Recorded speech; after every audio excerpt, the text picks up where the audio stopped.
Let's take a look then at the Supreme Source, the fundamental principles of Tantra and Dzogchen, chapter 3. And this goes through and gives a little bit of an overview of Tantra and the various divisions of the Tantras. And so it's 78. And so we'll go through this in a little bit of detail, not a great deal, because all of you have some background in this already. And so it talks about first the outer tantras. We have the outer tantras, the inner tantras, and in some cases we divide Dzogchen into a separate category. So we start with the outer tantras. And so the outer tantras are divided into three categories. So we have the Kriya, the Upa, and the Yoga Tantras. And so Kriya Yoga, Kriya means ritual or moral engagement. And so those practices, those tantras focus on that aspect. There's a lot of purification type things and being in that aspect, the moral aspect of the tantras. These aren't taught a great deal in the West. So you might recognize them as being of that nature occasionally, but they're not very often taught. The idea here is to prepare to receive the deity's wisdom. So we're purifying ourselves, we're engaging in moral practices, so to speak, as a part of that. Things like deeds, whether good or bad, at the moment of realization are then transformed into wisdom. And that's common among all of the Tantra anyway. But how do you prepare yourself? Ask the question that. So first we prepare ourselves by observing the rules, so to speak. In Buddhism, I wouldn't say that they're really hard and fast rules. They're more like guidelines depending on the context. But the rules of conduct regarding body, speech, and mind, so the 10 virtuous behaviors and the 10 non-virtuous behaviors to avoid those kinds of things. And it mentions some of those here for the body, for example, shunning alcohol and meat. Those are sometimes included in those, or garlic and onions are sometimes included as well. And the basic principle is one of purification.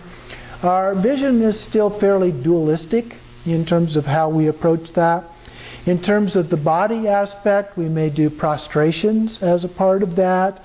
We may do other physical or breathing exercises. Some of the yoga practices may be done here, such as the 21 yogas that Khenchen Lama has taught us to do. And in terms of voice, we recite mantras. A common practice helps us develop clarity and mental concentration as a part of that. And it mentions here that the power of mantra resides in the sound vibration. We've talked about that before. And not the written letter itself, but the sound. And so we begin to connect with the wisdom of the specific deity. In terms of the mind, it's about concentration on these realized beings. We receive their wisdom and then awaken from having received that wisdom. So we visualize the deity, we recite the mantra, and ask whatever the true wisdom being is to come and merge with that visualization. In the lower tantras, we're usually visualizing the deity as being outside of us. That's why it's called outer tantra. So they may be above our head, or they may be in front of us, something like that. And there's three parts. There's mudra, mantra, and then the actual visualization. The mudras are the hand gestures that are sometimes done in these practices. And then the mantras, of course, we understand, and the visualization is an image of the deity. And then we conclude with visualizing that rays of light, which symbolize the wisdom, radiate out from the body of the deity and are absorbed into ourselves. And they empower us and help us then with our awakening. In traditional texts, they are summarized in the Kriya Tantras. The deity is the Lord or King, and the practitioner is the subject. The subject's task task is to secure the king's favor, so to speak. Okay? And to receive then the empowerment, the energy, the flow from that. In the Yoga Tantras now, the other end of the three, we're talking about that it's no longer king and subject, but you're more like peers with each other, more equal with each other. The deity still constitutes the principal means of realization as a part of that, and we imagine ourselves in the form of the deity usually. So in these practices we may become the deity. We usually aren't the deity at the very beginning, but we become the deity as a part of that. Then there may be the seed syllable that's visualized with the mantra circling around at our heart chakra. There are countless rays then that radiate out from the seed syllable and invite the wisdom deity to come. And through the use of mantra and mudras, the visualization, there's the crucial difference between this and the other is the kriya is the visualization of oneself as the form of the deity. Okay? So that's the key difference there. There's still a clear distinction between the practitioner and the deity, however. Okay? We haven't completely mastered that yet. But yoga refers to union. And so it's a bringing together, a merging, a unification between the practitioner and the deity.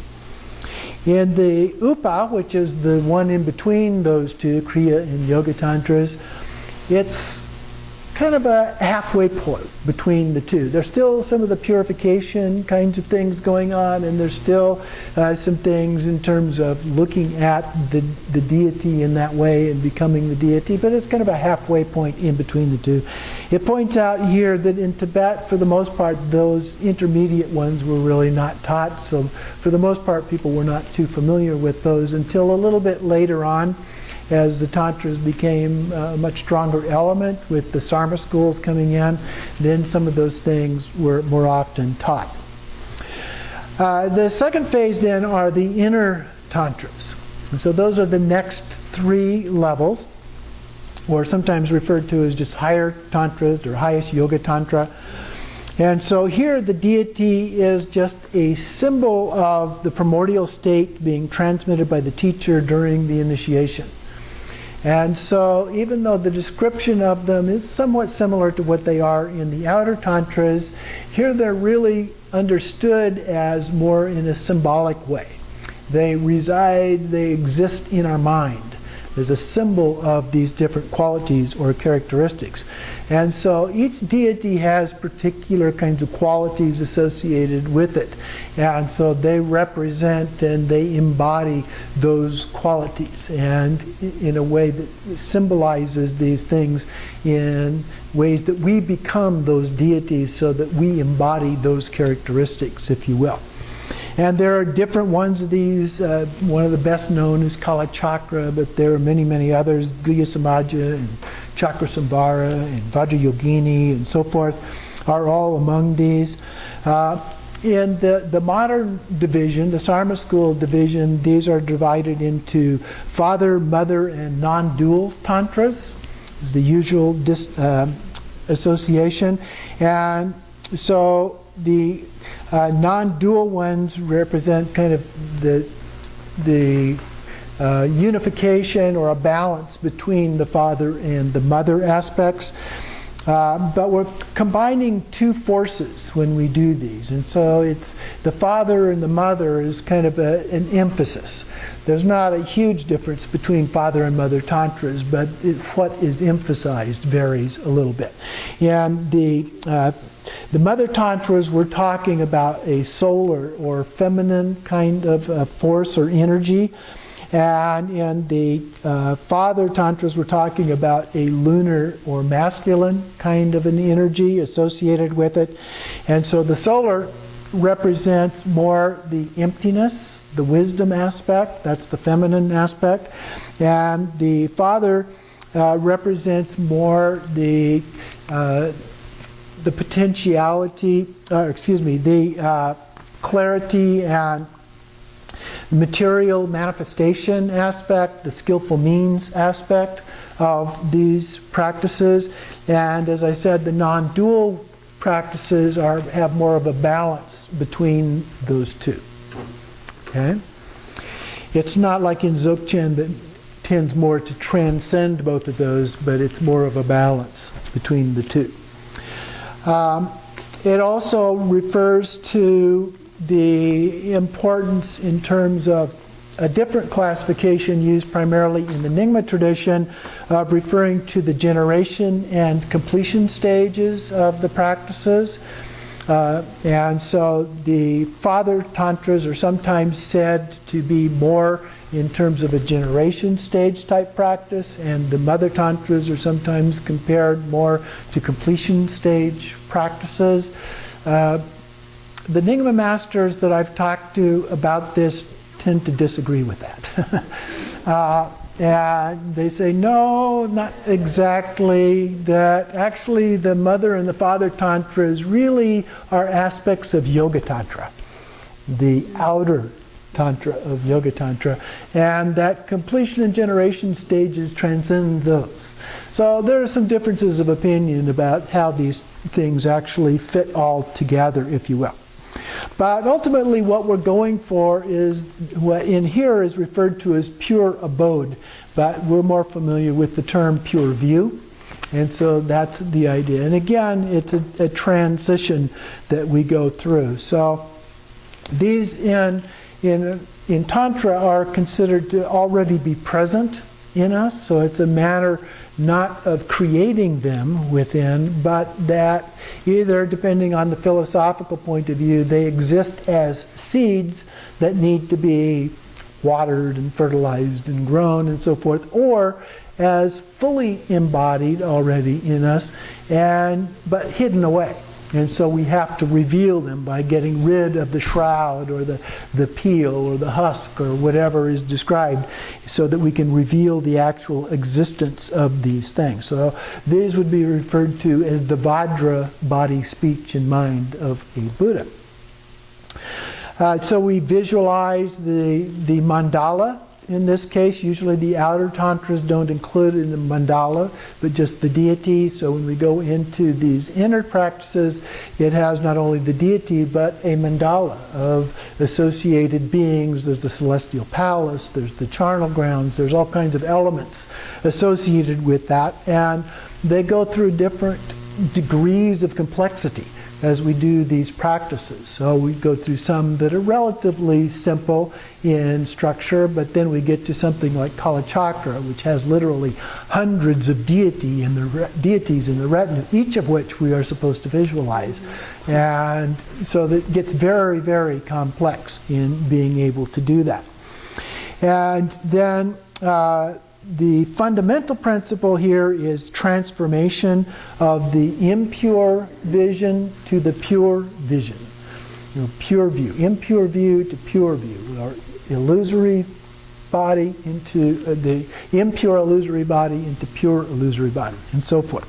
So different kinds of descriptions related to that. The Mother Tantra, or particularly the completion phase, is sometimes referred to, the Tibetan word is Dzogchen. And so it's a reabsorption or integration of the mandala dimension within one's subtle body. So we visualize that we have this subtle body as a part of this. So we're talking about the channels, winds, and drops, so to speak, or the tiglis or bindus, the drops aspect, as a part of that. And this is where the 6 yogas of Naropa come in. So he talks about those, the tumo or inner heat, the illusory body, the clear light yoga, the dream yoga, the bardos, and poa or transference of consciousness. So those are the main ones, although it depends. There's actually some other practices, so it depends. The 6 yogas are not a fixed set of 6 practices. So depending on the lineage, those may vary slightly from one to another. But those are the basic ones. In the Nyingma, they don't really talk so much about the 6 yogas, but the practices themselves are actually there. So it's all of the different lineages have these in some form or other as a part of that. The final point of realization is called Mahamudra, or Great Seal. Maha is great, and Mudra is seal in this case. Then that transcends the separation between samsara and nirvana. So in the beginning, we're looking at those with the practices that we're doing now. We're talking about the separation between samsara and nirvana. So we have a clear understanding of the difference between them. But then when we get to the Mahamudra, then we're transcending the idea of samsara and nirvana altogether. Okay? So we arrive at a state of union or one taste. So that can be between subject and object, solar and lunar, masculine, feminine, all these different ways that we divide things up. In Dzogchen, however, he points out that we're talking about going beyond. So when we talk about non-dual, it's not about a balance between those, but transcending them altogether.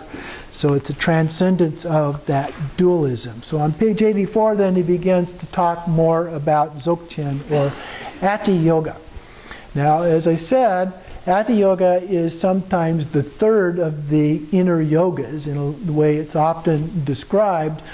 In the way that I put it together in my book and the way that I normally teach it, I teach it as being separate because it is so different than the normal tantric practices. So I talk about Tantra in terms of generation and completion stage practices, and then I talk about Dzogchen as a separate category altogether because it is so different. And here he uses the term in here, total perfection. It's usually described or translated as great perfection, but talking about the same thing here is the path of self-liberation is a term that's often used because it doesn't involve actual transformation like we use in the tantric practices. So the fundamental point of practice here is Trekcho. There's two main practices here, Trekcho and Togao, but Trekcho is the key practice. Here he translates that as the release of tensions. We're always talking about relaxing into the practice. So he says, relax into the state of contemplation and just leave it as it is. So those are terms that we often see in many of the Dzogchen practices and commentaries. So body, speech, and mind are totally relaxed as a part of that. And he also talks about that some people consider this to also be the final phase of tantric practice. This is particularly true because of the similarity between Mahamudra and Dzogchen, at least the Trekcho aspect of Dzogchen. And so those and Mahamudra are almost identical. In fact, some lamas will say that there's almost no difference between the Trekcho of Dzogchen, the Mahamudra practices, and also the practices of the middle way. So those three are all essentially the same, especially when you look at the way it's described in Prajnaparamita and some of the teachings in Madhyamaka of Nagarjuna and so forth. Those are all essentially the same kinds of things. And then in other cases, also the Ana Yoga is also called Dzogchen, but what they're referring to, Ana Yoga, is the completion stage. And so especially some of the early tantric practices described the completion stage as, and actually used the word Dzogchen for that. And so here what we're talking about, though, is different than the 6 yogas of Naropa as a completion stage practice.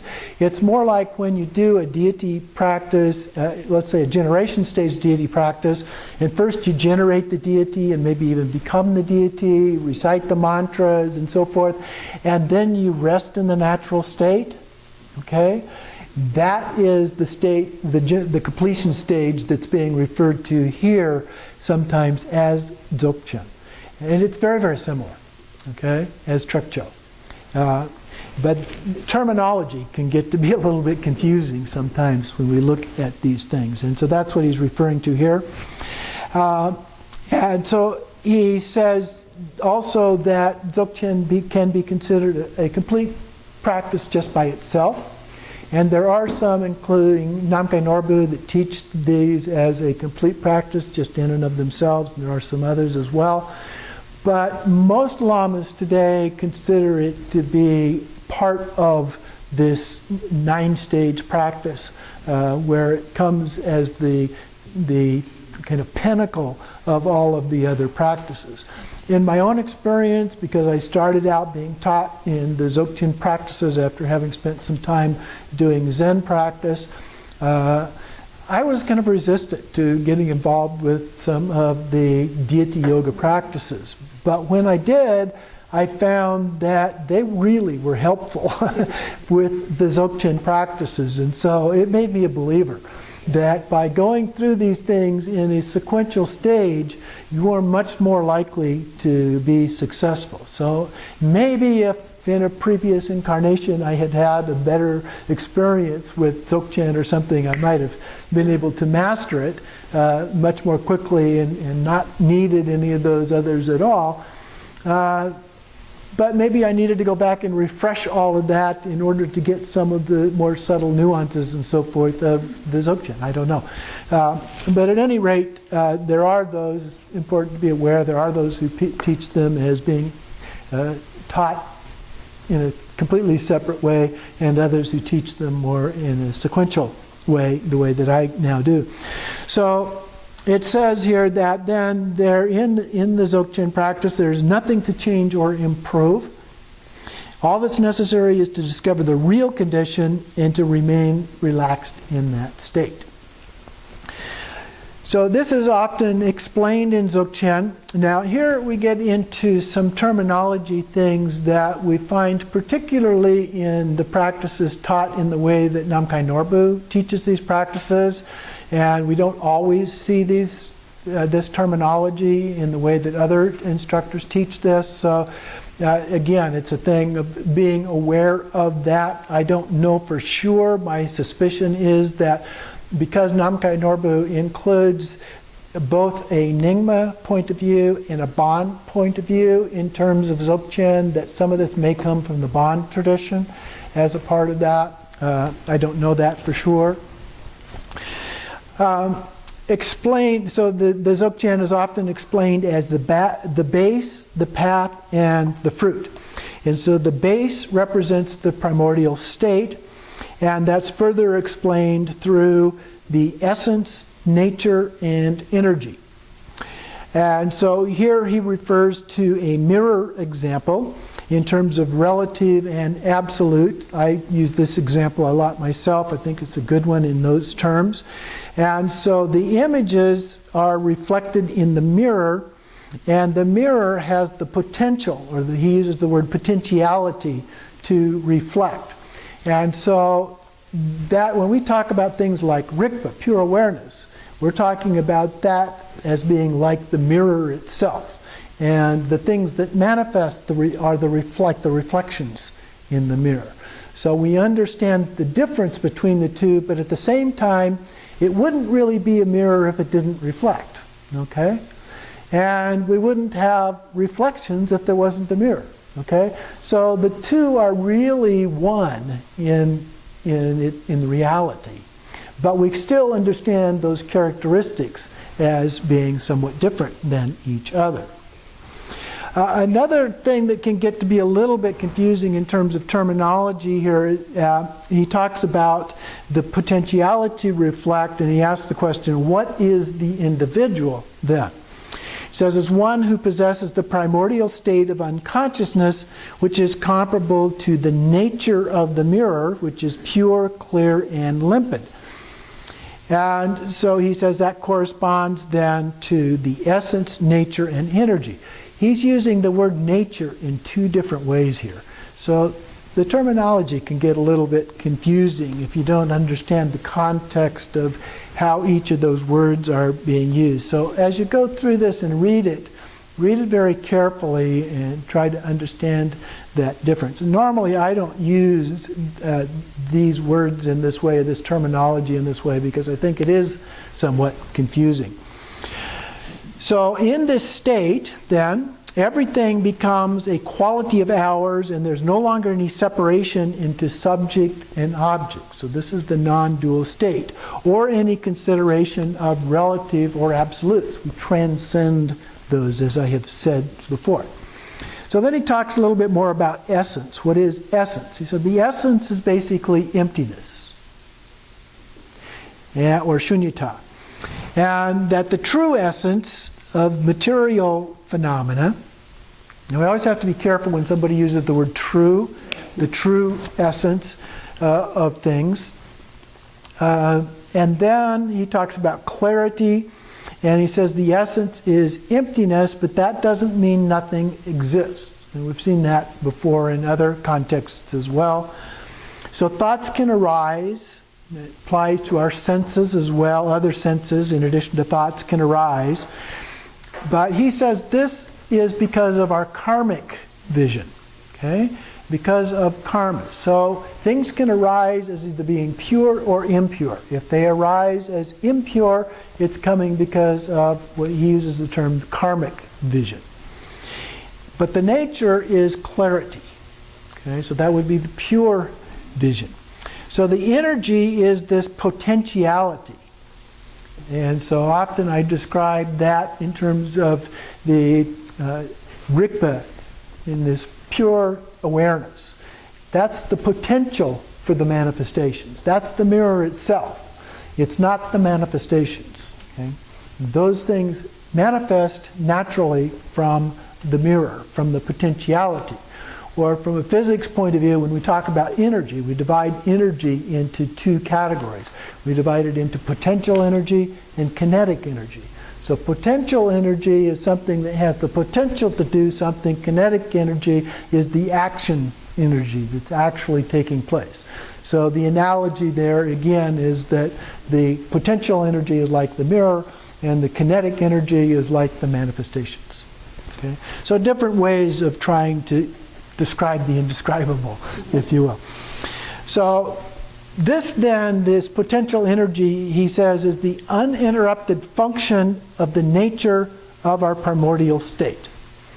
So it's the ability to create the reflection, if you will. It's not the reflection itself, it's the ability to create a reflection. And that's what the mirror does. So this then is the pure vision. Through our energy, there arise manifestations, the pure and impure that I was referring to. What then is the point of practicing if we already have the same qualities as a Buddha? That's a good question, right? If all of these things are already there, fully manifest, why am I wasting all my time doing this stuff? Okay? Well, we have this conditioned existence, this dual vision that comes up because of our karma. And so that becomes an obstacle that we need to overcome. And so then we use the path as the way of overcoming those obstacles. And so that is broken down into the view, the meditation, and the behavior in the terms that he uses here. And he describes the view a little bit, which we understand is the basic essential nature, the emptiness, and then the meditation that we do through various methods of concentration, breathing, exercises, and so forth, till we develop this continuity of awareness. And he also uses the word contemplation, which we tend to use in a different way. So again, that's another thing in terminology that is different, that can be a little bit confusing. We would use the word meditation, where he uses the word contemplation. Now, when we talk about action meditation, for example, vipassana is an action meditation in the Tibetan Buddhist tradition, where we're asking questions and thinking about the nature of things and so forth. That's a form of what we would call contemplation. When we rest in the natural state, we would call that meditation. But he calls that contemplation. Okay? So again, terminology can make things a little bit different. So he refers to contemplation, for example, as pure presence or pure awareness or Rigpa. So we do use different terms there. And then he talks about abiding stably in that, the relaxation into that state of Rigpa. So in this sense, it's like calm abiding, shamatha meditation, but it's with that pure awareness. And that's the significant difference between basic shamatha and advanced shamatha at the level of Dzogchen practice. And then the third part here is behavior. And so again, this is that integration into everyday life. Okay, like the third statement of Gyalpo Dorje. We bring that into everyday life. The result of all of this, having done, understanding the view, the meditation, and having done these practices, is the fruit or the realization.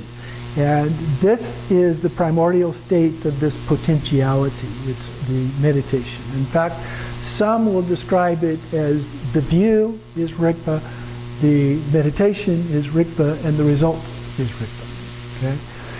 But we do different things with it as we move through that. And the basic principle is emptiness, as described in the Prajnaparamita and other kinds of texts as well. It's no different than in Dzogchen. And he says this is the particularity of Dzogchen itself. The introduction to the primordial state, not as pure awareness, but rather as something already endowed, something we already have. So in the other ones, it's something we have to attain, but in Dzogchen, it's something that's already there.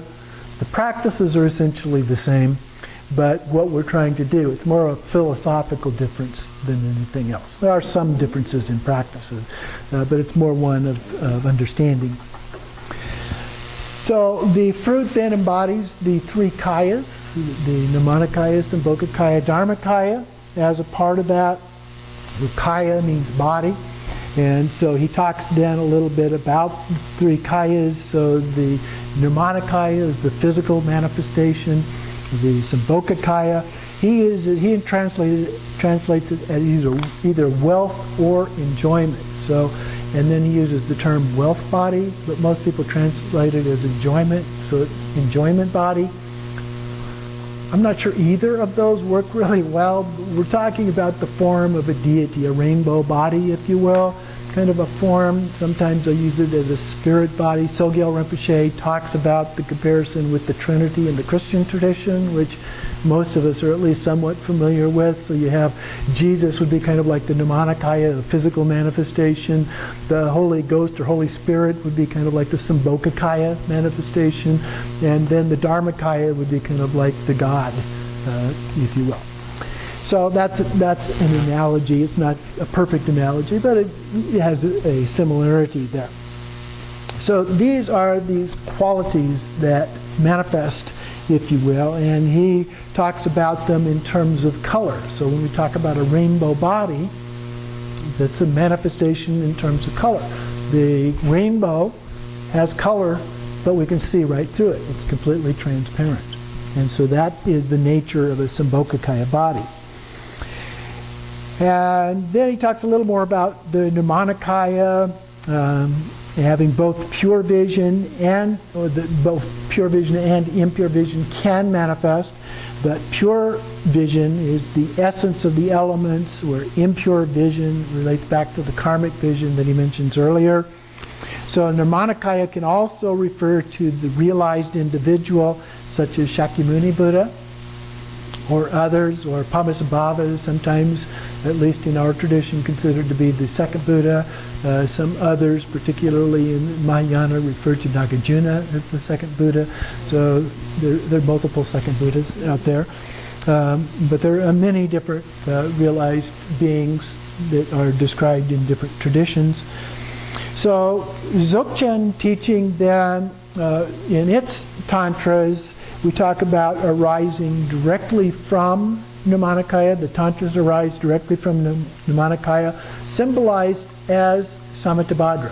So the teachings originate with Samattabhadra and then are transmitted in various ways, eventually to human forms, human beings like Gyalpo Dorje, considered to be the first human being to receive those teachings. And So he is the original primordial purity, if you will, in a symbolic form, from which all of these teachings arise. That's kind of an overview of how these different tantras fit together and how they place in terms of Dzogchen as well.